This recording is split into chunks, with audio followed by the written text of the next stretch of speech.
Live from San Antonio, Texas was WWE Vengeance. Vengeance is the final pay-per-view heading into a big pay-per-view known as Survivor Series. You guys will know what's going on in Survivor Series. Rock and John Cena on the same team. Did WWE Vengeance deliver? Was it a good overall show for the WWE? Did it beat many people's expectations? Find out in this review. The opening match was a tag team title match between the tag team champions Air Boom versus Swigler, aka Jack Swagger, and Dolph Ziggler. So this match, the opener, I think it did its job very well. It built up to that point where it started off very slow, getting to that pace where it starts going fast and they start hitting their moves and countering. And the tag team action I thought was very good between both of these guys. I felt Swagger and Ziggler hit some good moves. I felt Air Boom hit some good moves. Overall, I just felt the match itself was pretty damn good. It was a pretty damn good opener. It wasn't like the best match of the night, but it was a good opener. It got the crowd fired up and it got me very fired up for the show. Very exciting opening match. The ending comes when, it looks like Kofi's going to win because he hits the SOS. Jack Swagger comes in and is like, no, grabs the ankle to twist the ankle lock. Evan Bourne does his knee thing, takes Swagger out of the match. Ziggler gets hit with the Trouble in Paradise. Then afterwards, Airborne, 1, 2, 3. And so, Air Boom retains. And then this leads to Ziggler's second match of the night. Ziggler had 2 matches actually, working double duty. And I respect Dolph Ziggler for doing so. Against everyone's favorite, woo, Zack Ryder, as he goes on against the United States champion Dolph Ziggler. Ziggler, he was very tired, and when this match was about announced, I kind of felt this was a way to throw the title on Ryder without having him go a full match with Ziggler, just for cheap gigs and entertainment. But it turned out we actually got a decent quality match, I could say, at least, between the two. Ryder getting most of the offense. Basically, because Ziggler was dead shit tired from wrestling like a long opener with Air Boom. And, the match was kind of decent. It wasn't like the best match. Ryder showed a little bit more improvement, a bunch of clotheslines. Some noteworthy stuff. Air Boom was actually still outside, supporting Zack Ryder. And Ziggler got thrown out of the ring at one point. And then Air Boom threw Ziggler back in the ring, and the referee told him to get out. And Vicky was very heated by the crowd. The crowd was all over Vicky Guerrero today. Vicky sucks chants all over. She was definitely getting heat. And I wish Dolph and Swagger could absorb what Vicky has and puts it on them, because I feel like they're not getting that heat whatsoever. That's just my opinion. Ending comes where, it looks like Ryder's about to win. Vicky gets involved and Ryder gets distracted by Swagger, gets rid of Swagger. Looks like he's going to win. Dolph super kicks Ryder. 1, 2, 3, still United States champion. I condemn Dolph Ziggler working 2 matches back to back. He must have been tired. 30 minutes probably straight in that ring. That's very unique of Dolph Ziggler, and putting on a good tag match on with Kofi Kingston, Evan Bourne, and then putting on a nice little decent match with Zack Ryder. Overall, I thought that was a pretty good part of the show. It was a good start to the show, I could say, and my neighbors are pissing me off. But anyways, we get a rematch from Hell in a Cell next, as we have Sheamus versus Christian, and this was actually better than their Hell in a Cell match, I would say. This build up to it, basically Christian costing Sheamus, all this good stuff. And the match happens, slow start to the match, and this was where I was kind of saying, I hope it's not like their Hell in a Cell match, I don't want to see the same thing. But then, later part of the match, counter started going. These two were chain wrestling like unbelievably good. I was impressed with what I was seeing between both Sheamus and Christian. You didn't know who was going to win. The finish was like, oh my god, who's going to win? Who's going to win? Oh my god, oh my god, oh my god, oh my god, oh my god. And then later on, man, what a good ending to a match. I thought this was a good match for the show. Really got me back into it. And then the Divas match happened. And the Divas match, it wasn't that bad. They showed a little clip of what happened with Kelly Kelly. Kelly Kelly got attacked by Natalya and all those other divas, and you're like, okay, Kelly Kelly was... Don't make Kelly Kelly cry, WWE. She's like, just don't do it. It doesn't look good. But even Beth, put on a better match than I thought. watching this match, you kind of think in your head, why in the hell did we see Kelly and Beth? Why didn't we see Eve and Beth? First off, Eve's new theme song sucks. I can say that. That was, just terrible. But, you know, Eve and Kelly, Eve and Beth Phoenix put on a decent showing for the Divas division. I thought it was better than it was better than what I thought. I thought it was going to be a squash match with Beth Phoenix. Beth Phoenix retains her Divas title. It makes sense. Beth Phoenix needs to keep that Diva prominence going, and maybe you will have a big match at Survivor Series. Maybe a Divas elimination match, so that way we don't get to see the Divas title all the time. It seemed like the Bella Twins were involved in that video package, so who knows what we're going to see. Before I go into the next segment, I kind of messed up on the Sheamus Christian part. I wanted to say that I don't understand why Sheamus had to win here instead of Christian. If you guys were going to have Sheamus win here, why in the hell did Christian lose that Hell in a Cell, and why the hell was a rematch? I thought that was just kind of like a waste of space in a way, but it is what it is. Next up, a match that I thought was going to be in the main event due to all its build-up and hype. A match that I thought really was going to be ahead of everything else. Triple H and CM Punk versus The Awesome Truth.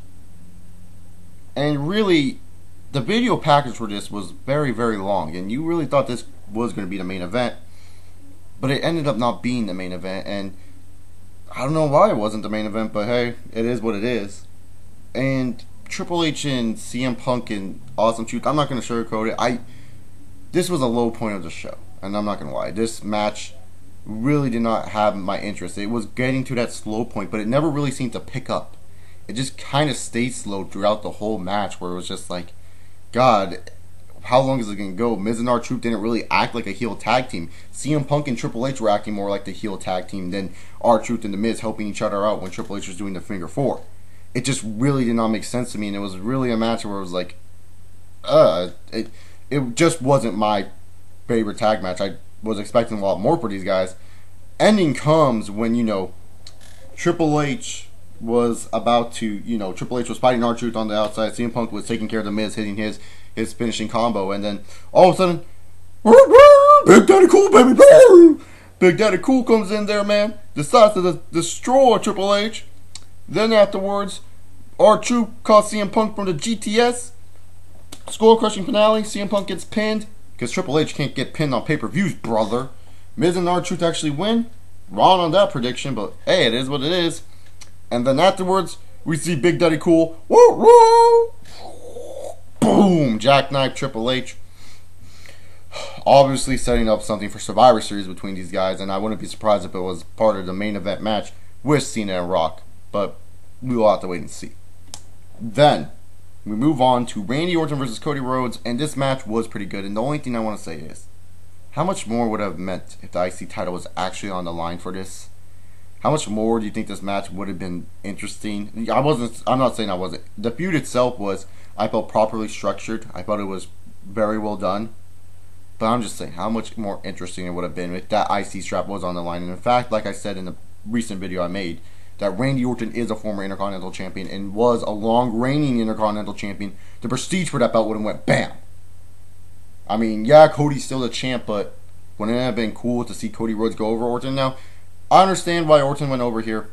It makes sense, it wasn't for the IC title. I wasn't expecting Cody Rhodes to go over this match at all. I mean, you got to keep Orton still in that main event level. I don't feel Cody's ready for that main event level yet. I know many are going to probably bash me for saying this, but I don't feel Cody Rhodes is at that point where it's like you need to see him as world champion. Wait a while with this guy. Don't rush it. And I'm glad WWE didn't have him go over in this match. Mainly because, Orton, as much as I'm not a big fan of his, he's still considered a main eventer in WWE's eyes.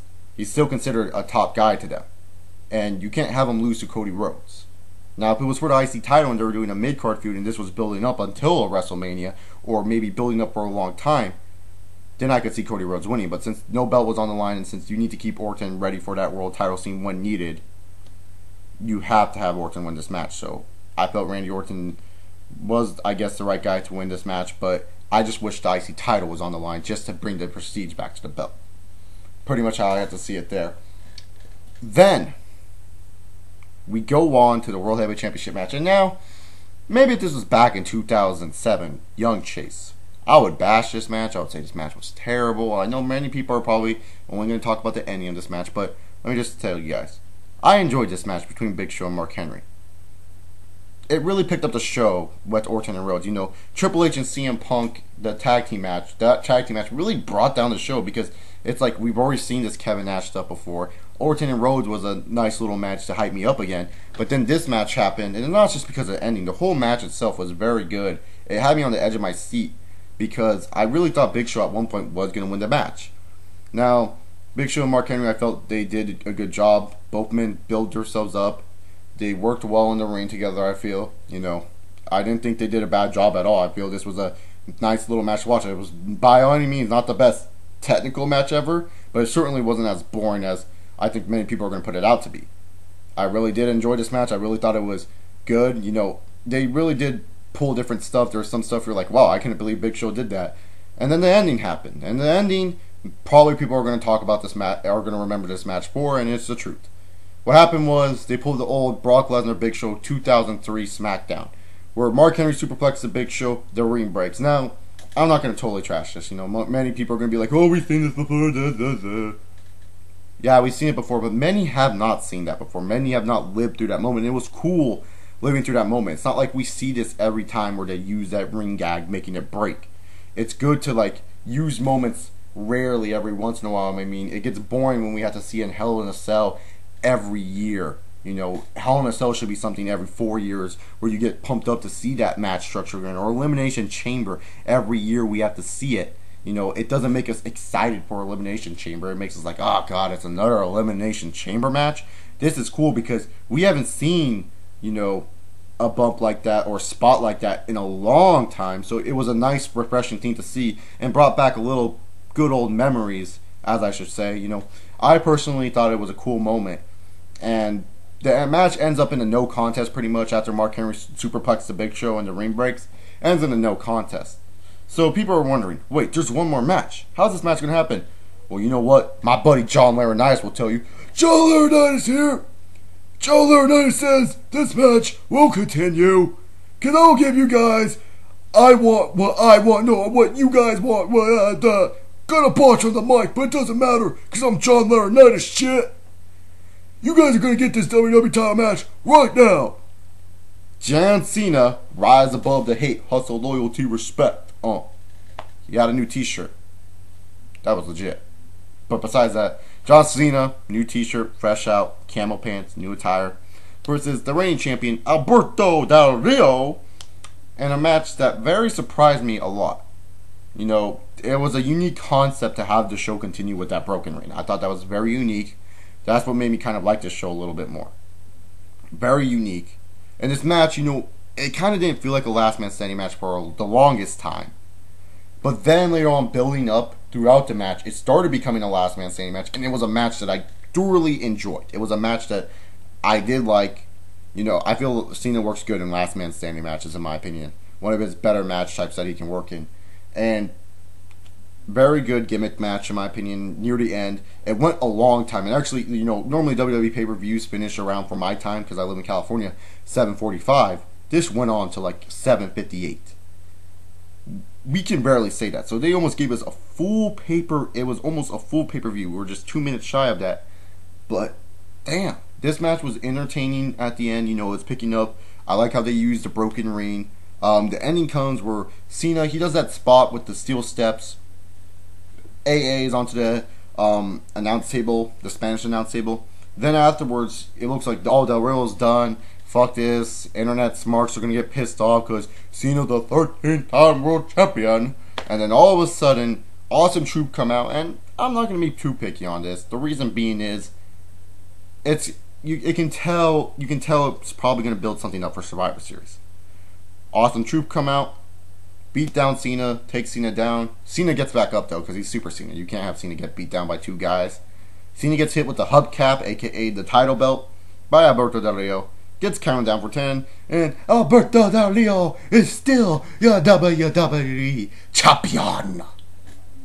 I thought it was a very good, entertaining match. Beginning was kind of slow, but near the end it started picking up and felt like a last man standing match. at the beginning part of the match, I was saying, gee, why is this in the last man standing match? Why couldn't they just have a broken ring match? You know, it would have worked better. But hey, you know, it was fine. I enjoyed it.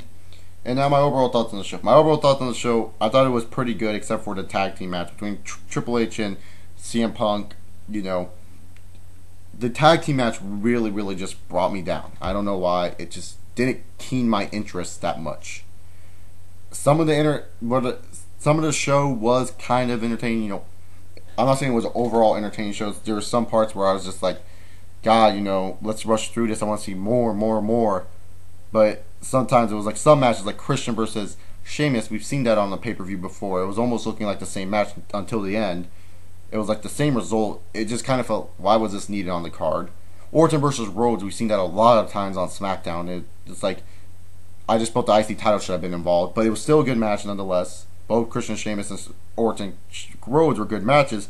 But I felt like, why did you need them to have on this card? Why couldn't Orton Rhodes be for the IC title? That would have been a lot better, in my opinion. Why did Christian and Sheamus need to be on this card? Because we already seen that before and Sheamus already won. There's no point in continuing this on. That was just that's just my opinion on it. Divas title match was okay. Like I said, it was surprisingly shocking for me. The tag team matches, the opening segment pretty much, I'm going to call it, I enjoyed that. And the last two matches, I enjoyed it. You know, this pay-per-view, it lived above my expectations. I thought it was just going to be a not-so-good show, but it lived above the expectations. I'm going to give it a solid B-. Pretty much that's how I'm going to call it. That's just my opinion. What are you guys' thoughts on WWE Vengeance? Post in the comment section down below. Subscribe up above for more content from me. Follow me on Twitter. Add me on Skype. ChaseOliver68. And pretty much enjoy this your Sunday night. Get some well-rest sleep. Time for some Monday Night Raw. Oh, baby.